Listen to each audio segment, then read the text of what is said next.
शिव शंकर को जिसने पूजा उसका ही उद्धार हुआ। अंत काल को भव सागर में उसका बेड़ा पार हुआ। भोले शंकर की पूजा करो, ध्यान चरणों में इनके धरो। हर हर महादेव शिव शंभू, हर हर महादेव शिव शंभू।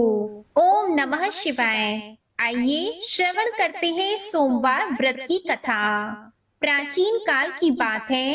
एक नगर में एक बहुत धनवान साहूकार रहता था, जिसके घर में धन की कमी नहीं थी। परंतु उसको एक बहुत बड़ा दुख था कि उसके कोई पुत्र नहीं था। वह इसी चिंता में दिन रात लगा रहता था। वह पुत्र की कामना के लिए प्रत्येक सोमवार को शिवजी का व्रत और पूजन किया करता था तथा शाम के समय शिव मंदिर में जाकर शिवजी के सामने दीपक जलाया करता था। उसकी इसी भक्ति भाव को देखकर एक समय पार्वती जी ने शिवजी महाराज से कहा कि महाराज, यह साहूकार आपका अनन्य भक्त है और सदैव आपका व्रत और पूजन बड़ी श्रद्धा से करता है। इसकी मनोकामना पूर्ण करनी चाहिए।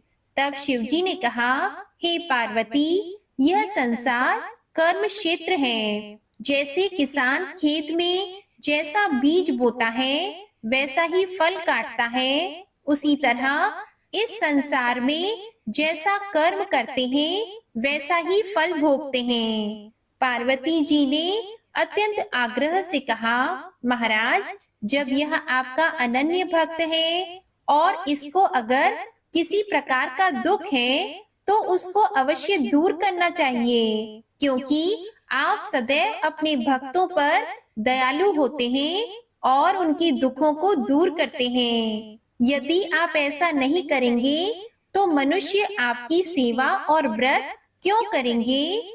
पार्वती जी का ऐसा आग्रह देखकर शिवजी महाराज कहने लगे, हे पार्वती, इसके कोई पुत्र नहीं है। इसी चिंता में यह अति दुखी रहता है। इसके भाग्य में पुत्र ना होने पर भी इसको मैं पुत्र प्राप्ति का वर देता हूँ, परंतु यह पुत्र केवल 12 वर्ष तक जीवित रहेगा। इसके पश्चात वह मृत्यु को प्राप्त हो जाएगा।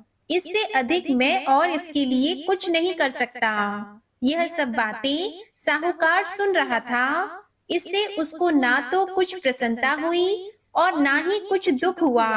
वह पहले जैसा ही शिवजी महाराज का व्रत और पूजन करता रहा।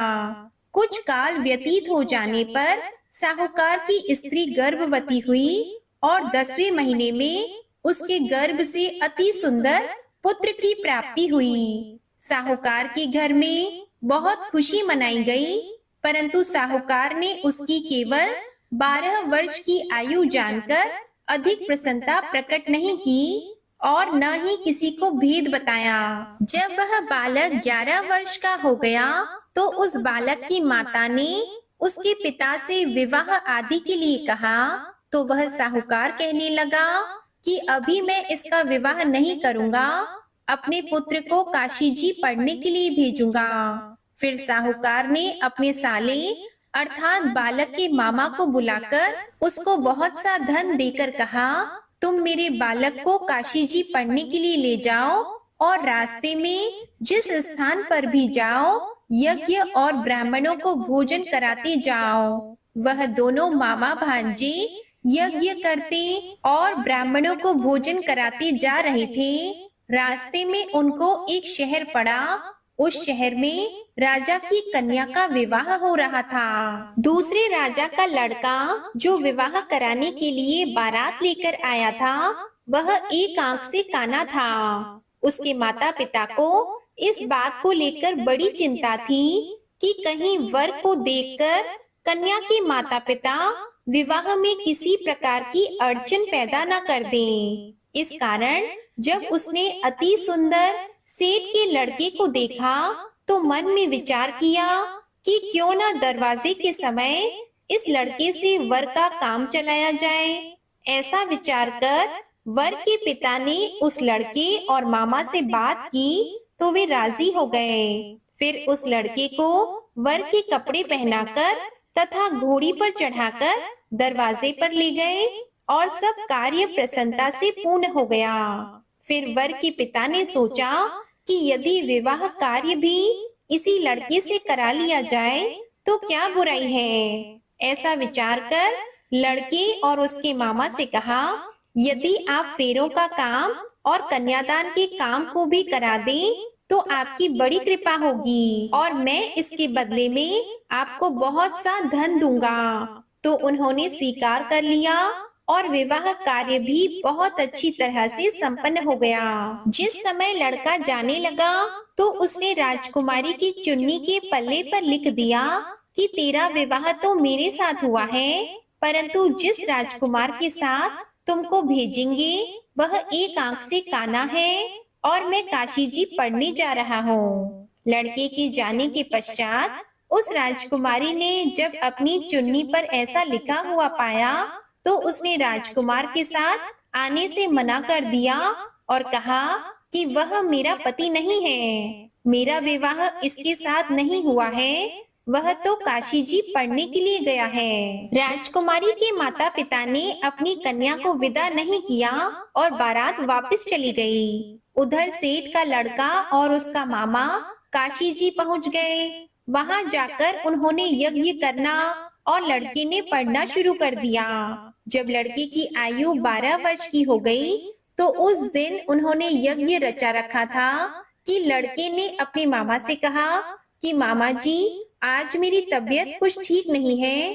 तब मामा ने कहा कि अंदर जाओ और सो जाओ। लड़का अंदर जाकर सो गया और थोड़ी देर में उसके प्राण निकल गए। जब उसके मामा ने आकर देखा कि वह मुर्दा पड़ा है तो उसको बड़ा दुख हुआ और उसने सोचा कि अगर मैं अभी रोना पीटना मचा दूंगा तो यज्ञ का कार्य अधूरा रह जाएगा। इसलिए उसने जल्दी से यज्ञ का कार्य समाप्त कर ब्राह्मणों के जाने के बाद रोना पीटना आरंभ किया। संयोगवश उसी समय शिवजी पार्वती जी उधर से जा रहे थे। जब उन्होंने जोर जोर से रोने की आवाज सुनी तो पार्वती जी कहने लगी कि महाराज कोई दुखिया रो रहा है, उसके कष्ट को दूर कीजिए। जब शिव पार्वती ने पास जाकर देखा तो वहाँ एक लड़का मुर्दा पड़ा था। पार्वती जी कहने लगी कि महाराज यह तो उसी सेठ का लड़का है जो आपके वरदान से हुआ था। हे महाराज इस बालक को और आयु दीजिए, नहीं तो इसके माता पिता तड़प तड़प कर मर जाएंगे। पार्वती जी के बार बार आग्रह करने पर शिवजी ने उसको जीवन वरदान दिया और शिवजी महाराज की कृपा से लड़का जीवित हो गया। शिवजी और पार्वती जी कैलाश पर्वत पर चले गए। तब वह लड़का और मामा उसी प्रकार यज्ञ करते तथा ब्राह्मणों को भोजन कराते हुए अपने घर की ओर चल पड़े। रास्ते में उसी शहर में आए जहां उसका विवाह हुआ था। वहां पर आकर उन्होंने यज्ञ आरंभ कर दिया तो उस लड़के के ससुर ने उसको पहचान लिया और अपने महल में ले जाकर उसकी बड़ी खातिर की। साथ ही बहुत से दास दासियों सहित आदर पूर्वक लड़की और जमाई को विदा किया।